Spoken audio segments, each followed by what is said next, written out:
Assalamu alaikum students, welcome to the lecture number 19 for the subject of operating systems. In the previous lecture we discussed about threads. We discussed that threads are the lightweight process, or we can say that threads are the sub processes. Just like I am using the PowerPoint, this is the main process, and when I move to the option of printing or I press Control P, this creates a thread. Similarly, अगर हम task manager को open करें और यहाँ से हम performance पर जाएं तो यहाँ से हमें आइडिया हो जाता है कि हमारे पास टोटल प्रोसेसेस कितने हैं और टोटल थ्रेड्स कितने यूज़ हो रहे हैं. So threads are basically used to speed up our process. Now here are objectives of this lecture. We will be discussing different topics like multi-core programming, concurrency and parallelism, user and kernel level threads. Then we have multi-threading models, and in the last section we will discuss Windows threads and threading issues. Now first of all, what is a multi-core programming system? First of all, what is a core?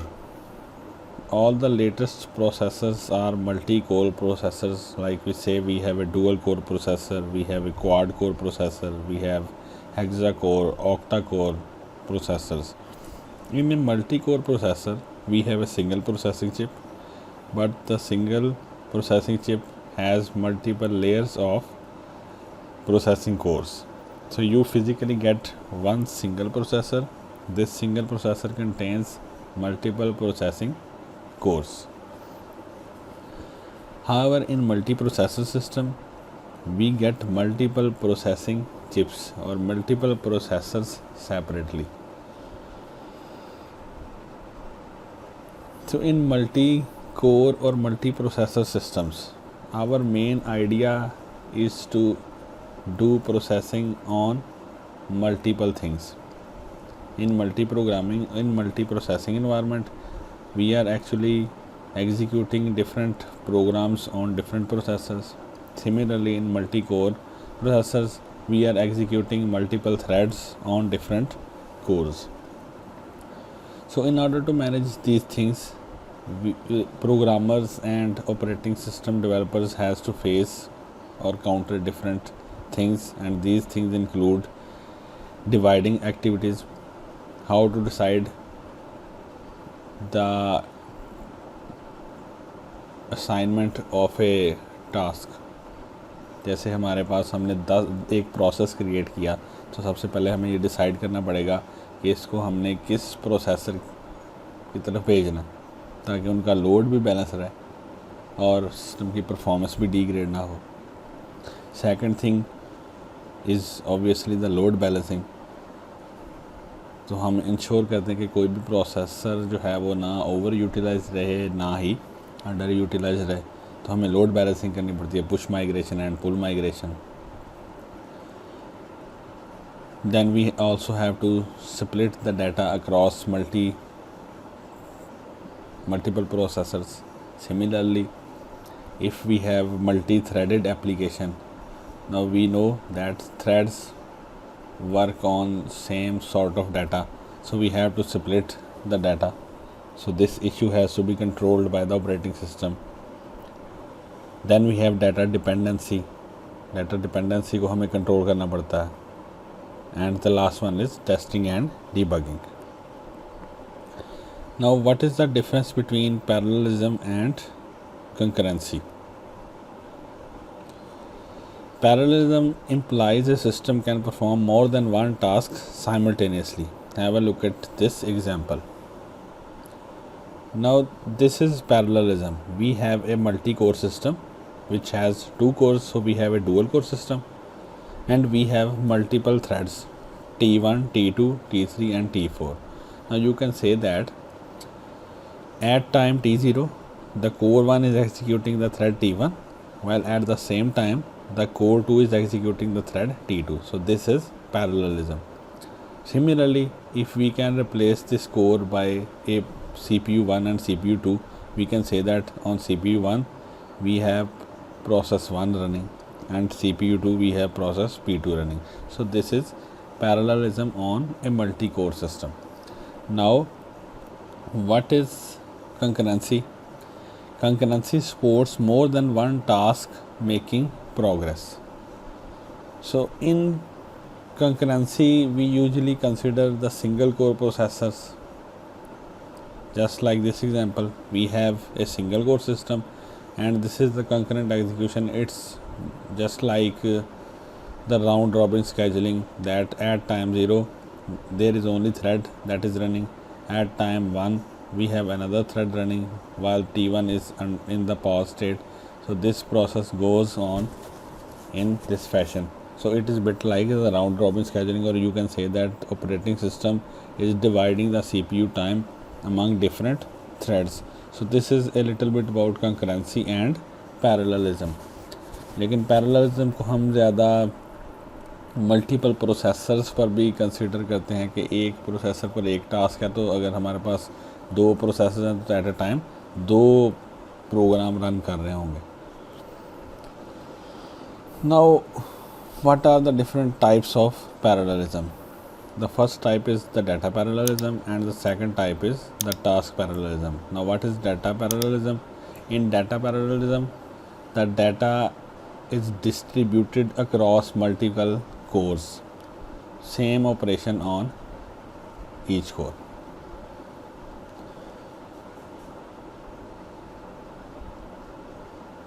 Similarly, what is task parallelism?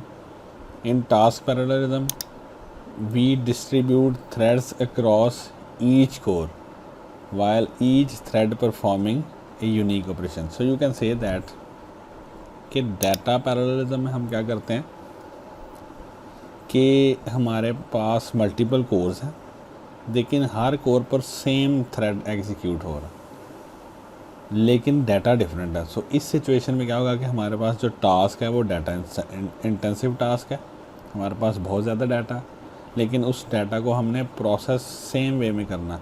So her core पे same sort of thread use हो रहा होगा, same processing हो रही होगी, लेकिन हर core के लिए या हर कोर पे प्रोसेस करने के लिए हमारे पास डाटा डिफरेंट होगा. डाटा को हम डिवाइड कर देंगे कि लेट्स सपोज हमारे पास 10,000 रोज़ हैं तो हम कहेंगे कि हमने 2,000 रोज़ हर कोर को प्रोवाइड कर दी और हर कोर ने उसको सेम ऑपरेशन परफॉर्म करना शुरू कर दिया. और टास्क पैरेललिज्म में क्या है? टास्क पैरेललिज्म में हमारे पास थ्रेड्स भी डिफरेंट है, यानी हमारे पास डुअल कोर प्रोसेसर है और हमारे पास दो थ्रेड्स हैं और दोनों थ्रेड्स यूनिक ऑपरेशन परफॉर्म करेंगे. एक थ्रेड कोई ऑपरेशन परफॉर्म कर रहा होगा, दूसरा थ्रेड कोई और ऑपरेशन परफॉर्म कर रहा होगा. So it means if your number of threads increase we have to support these increasing threads with proper hardware and proper management. Now the next concept is the levels of thread. We have two types of or levels of threading. One is the user threads and the second one is the kernel thread. हमने बात की कि हमारे operating system के दो ही parts हैं, एक kernel mode और एक यूज़र मोड. तो इस लिहाज से हमने थ्रेड्स को भी दो लेवल्स में डिवाइड कर दिया. Now what is a user level thread? A user level threads are implemented by users and kernel is not aware of the existence of these threads. For example, I am using the Microsoft PowerPoint, so whenever I click the print button, so you can say that it is a user level thread. Similarly, we can program threads in Java. Java supports multi-threading. It has libraries to create threads and to manage threads. So threads created by Java are basically user level threads. Now user level threads are small and much faster than kernel level threads, and there is no kernel involvement in synchronization of user level threads. Now let's look at different characteristics of user level threads. You can easily implement user level threads by using Java language. Similarly, user level threads are lightweight, so context switch is fast. However, in user level threads, if one user level thread program blocks operation, then entire process will be blocked. So it means that user level threads are basically dependent threads. And there are different examples like Java threads, we have Windows threads and POSIX threads. Now what is POSIX? POSIX is a library that is used to create threads. Next we have kernel level threads. As kernel is the major part of the operating system, so kernel level threads are created by the operating system. Similarly, kernel level threads are managed by the operating system. So you can say that overall thread management is done by the kernel. Now what things are managed by kernel? The context information. Just like we discussed in process के हमारे पास जो process होता है उसके लिए हमारे पास एक process control block होता है. वो प्रोसेस कंट्रोल ब्लॉक में उस प्रोसेस के रिलेटेड सारा डाटा होता है. इसी तरह थ्रेड्स को मैनेज करने के लिए भी हमारे पास एक थ्रेड कंट्रोल ब्लॉक होता है. और कर्नल लेवल थ्रेड्स को मैनेज करने के लिए जितनी भी इंफॉर्मेशन है वो इस थ्रेड कंट्रोल ब्लॉक में होती है और उस इंफॉर्मेशन को कर्नल मैनेज करता है. Now kernel level threads are slower than the user level threads. Here are different characteristics of kernel level threads. Implementation of kernel threads is complicated. Now kernel level threads are heavyweight, so context switch is involved as you have to load and store the context of these threads. If one kernel thread performs blocking operation, then another thread can continue execution. आपके पास यही वजह है शायद कि हम जिसकी वजह से मल्टी प्रोग्रामिंग या पैरेललिज्म अचीव करेंगे. अगर एक kernel level thread waiting state में चला जाए तो उसकी जगह पर हम एक और कर्नल लेवल थ्रेड को एग्जीक्यूट कर सकते हैं. So you can say that kernel threads are designed to be independent threads. Now what are the examples of kernel level threads? Any modern general purpose operating system supports multi-threading, especially Windows, Linux, Mac OS X and Solaris. Next we have multi-threading models. There are 3 multi-threading models: many-to-one, one-to-one and many-to-many. Now what is many-to-one threading model? In many-to-one model there are many user level threads, but all these user level threads are mapped to a single kernel level thread. Just like in this diagram, we have 4 threads. All these threads are user level threads, but all these are mapped to a single kernel level thread. So it means that when one thread blocks, it can block the whole process. In this situation, multiple threads cannot run parallel on a multi-core system because only one may be in the kernel at a time. Because the main job of operating system is to execute the processes, and this job is performed by the kernel. So all the execution and the management, like memory management, the scheduling, it's managed by the operating system, and the major part of the operating system is kernel.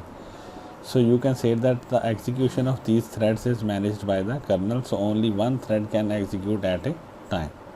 So only a few systems use this model, just like Solaris green threads and GNU portable threads. Next we have one-to-one threading model. In this model, each user level thread is mapped to a kernel level thread. So just like in this diagram, we have 4 user level threads. For each user level thread, we have a kernel level thread. So it means that whenever a user creates a program or user runs a process or a user mode creates a thread, an equivalent thread or equivalent kernel level thread is created. So what is the advantage of this? The advantage of this is that we have one kernel level thread for a user level thread. So when a user level thread blocks, we can switch to another kernel level thread to achieve the multi-processing.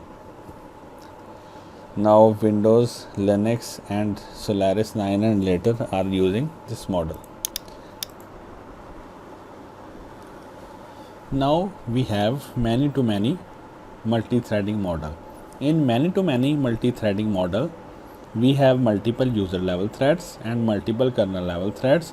One user level thread is mapped to multiple kernel level threads, and similarly one kernel thread is mapped to multiple user level threads. So in this example we have 4 user level threads and 3 kernel threads, and you can see that thread 1 is mapped to 3 kernel level threads, thread 2 is also mapped to 3 kernel level threads, and same is the case with thread 3 and thread 4. So user can create a number of threads and each thread will be mapped to multiple kernel threads. Now what is the advantage of this model? Blocking of the kernel system does not block the entire process. For example, when thread 1 gets blocked, we can continue the execution of another thread by using any of these kernel level threads. So what is the advantage of this? It allows operating system to create a sufficient number of kernel level threads. Now what is the example of many-to-many threading model? Solaris prior to 9 version used this model. Similarly, Windows with thread fiber package use this model. Now you people will have to search that what is the thread fiber package and which Windows basically use this package. Now we discuss the Windows threads.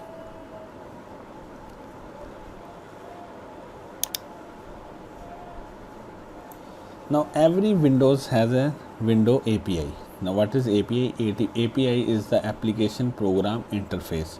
So whether we have Windows 98, Windows NT, Windows 2007 or XP or simple Windows 7, all the Windows have their own API.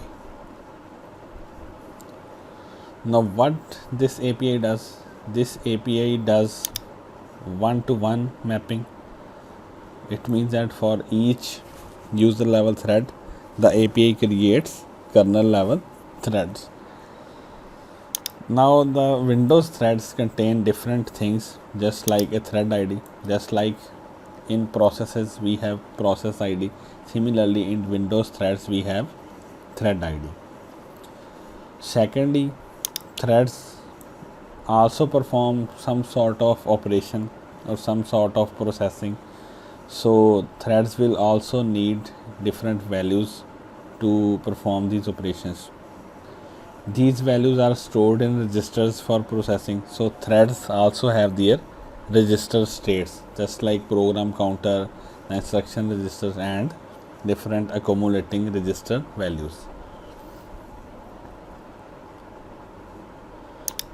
Next, there are separate user and kernel level stacks. As we already know that in operating system we use the stack data structure to store the functions, to store the parameters. So for each user level and kernel level threads there will be different stacks. So if we are executing a process in user mode, we will be using the user stack, and when we are using the process or executing the process in the kernel mode, we will be using the kernel stack. Similarly, each thread has private data storage area, and this area contains different runtime libraries which are known as dynamic link libraries. So आप लोगों ने ये search out करना है कि dynamic link libraries क्या होती हैं. अगर हम विंडोज़ का फोल्डर ओपन करें, सिस्टम का फोल्डर ओपन करें, तो उसमें हमें बहुत सारी डायनेमिक लिंकिंग लाइब्रेरीज़ मिल जाएंगी। इस तरह जो हमारे ड्राइवर्स हैं हार्डवेयर डिवाइसेस के, वो भी डायनेमिक लिंकिंग लाइब्रेरीज़ को यूज़ करते हैं। लेकिन आपने ये सर्च करना है कि हमें डायनेमिक लिंकिंग लाइब्रेरीज़ का फ़ायदा क्या है।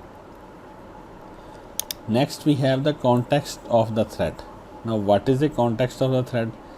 The register values, the stack and private storage area are known as the context of threads. So you can say that a context of threads contain these things.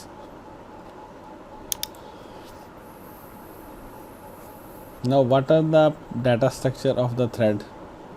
We have E thread, that is known as executive thread block. Then we have K thread, that is kernel thread block, and then we have thread environment block. Just like in process control block, we have a data structure to store different things related to a process. So in multi-threading, we have 3 data structures that are used to store different things. Now E threads use pointer to process to which thread belongs. हमें पहले पता है कि thread जो हैं वो light weight process है। जब एक प्रोसेस क्रिएट होता है तो वो थ्रेड्स क्रिएट करता है। तो सबसे पहले हमें एग्जेक्टिव थ्रेड ब्लॉक चाहिए होता है। जो एग्जेक्टिव थ्रेड ब्लॉक क्या करता है, ये थ्रेड का पॉइंटर स्टोर करता है, जिससे हमें ये आइडेंटिफाई हो जाए कि ये थ्रेड किस प्रोसेस को बिलोंग करता है या इसका मदर प्रोसेस कौन सा। इसी तरह ई थ्रेड में एक और पॉइंटर स्टोर होता है जो के थ्रेड की एंट्रीज़ को इंडिकेट करता है। Now what is in K thread? In kernel thread we have the scheduling information, we have synchronization information, we have kernel mode stack and pointer to thread environment block. Now what is thread environment block? Thread environment block contains a thread ID, a user mode stack, thread local storage, and it exists in user space. सो जो हमारे पास 2 data structure हैं, ई thread और के thread, ये kernel space में exist करते हैं क्योंकि इनके पास जितनी भी इंफॉर्मेशन है वो इनकी स्केजुलिंग, सिंक्रोनाइजेशन और इनकी मैनेजमेंट के लिए यूज़ होगी, इसलिए ये कर्नल स्पेस में एग्जिस्ट करते हैं। और जो थ्रेड इन्वायरमेंट ब्लॉक में इंफॉर्मेशन है वो हमें यूज़र लेवल एग्जीक्यूशन में सपोर्ट करते हैं, इसलिए ये यूज़र स्पेस में एग्जिस्ट करते हैं। So these are the 3 data structures. Now these are the pointers. जो मैं पॉइंटर्स की बात कर रहा था कि जो एग्जेक्टिव ब्लॉक है उसमें एक पॉइंटर होगा जो ई थ्रेड ब्लॉक को के थ्रेड ब्लॉक से कनेक्ट करेगा। सिमिलरली के थ्रेड में एक पॉइंटर होगा जो के थ्रेड को TEB से कनेक्ट करेगा। So these are basically Windows threads. Now what are different threading issues? There are 3 threading issues. One is thread cancellation, then we have signal handling, and then we have security issues. Now what is thread cancellation? Thread cancellation means terminating a thread before it has finished working. Similarly इस तरह जब हम task manager को open करते हैं और processes में जाते हैं, अगर हम किसी प्रोसेस पर जाके इसको एंड प्रोसेस कर दें, सो इट मीन्स इसने अपनी एग्जीक्यूशन फिनिश नहीं की लेकिन हमने इसको कैंसिल कर दिया। इसी तरह हम थ्रेड्स को भी कैंसिल कर सकते हैं या किल कर सकते हैं। For this we have 2 approaches, one is the asynchronous approach and second one is the deferred. In asynchronous cancellation we directly terminate the thread. जैसे मैंने आपको एग्जांपल दिखाई कि हम प्रोसेस पर राइट क्लिक करेंगे और एंड प्रोसेस कर देंगे तो वो प्रोसेस फ़ौरन से ख़त्म हो जाएगा। This is asynchronous cancellation. What is deferred cancellation? In deferred cancellation a thread periodically checks if it should be cancelled or not. This is the deferred cancellation. So it is synchronous in its sense because it synchronizes its action. Then we have signal handling. Now what is signal handling? Signals are used in Unix system to notify a process that a particular event has occurred. अगर आप इसको visualise करें तो हमने एक इसमें चीज़ discuss की थी अपने फर्स्ट लेक्चर्स में, and that was interrupt and interrupt service routine. वहाँ पर भी हमने बात की थी कि जो इंटरप्ट्स हैं वो भी हमारे पास बेसिकली सिग्नल्स हैं। तो जैसे इंटरप्ट जनरेट होती है, ऑपरेटिंग सिस्टम को सिग्नल्स मिलते हैं, ऑपरेटिंग सिस्टम उस इंटरप्ट को हैंडल करता है। सो you can say that signals are used in Unix system to notify a process that a particular event occurs. So whenever an event has occurred, we have to handle this signal. Now how we can handle this signal? We handle this signal using a signal handler. A signal handler is a code that processes signal. अब ये किस तरह से signals को handle करता है? पहला step है कि सिग्नल जनरेट हुआ किसी events. In the second signal is delivered to a process and that process handles the signal just like interrupt service routine. फिर सिग्नल को हम हैंडल करते हैं या तो डिफ़ॉल्ट वे में या यूज़र डिफाइंड में। Now what is default? That is default handler. Default handler is executed in kernel. However, in user defined, we can have user defined handlers.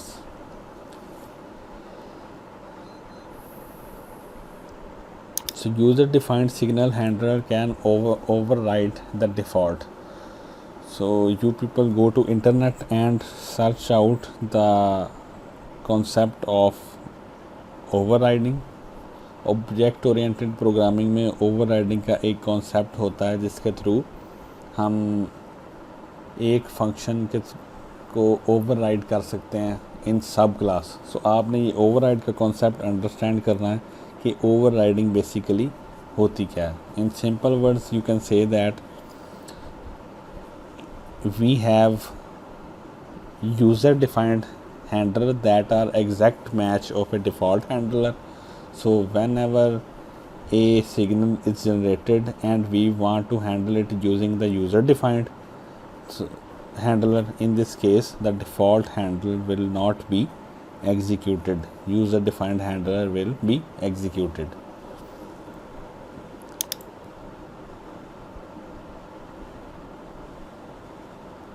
Threads have certain number of security issues, and these security issues are due to sharing of resources and sharing of data files among different threads. So we have to control the security of threads as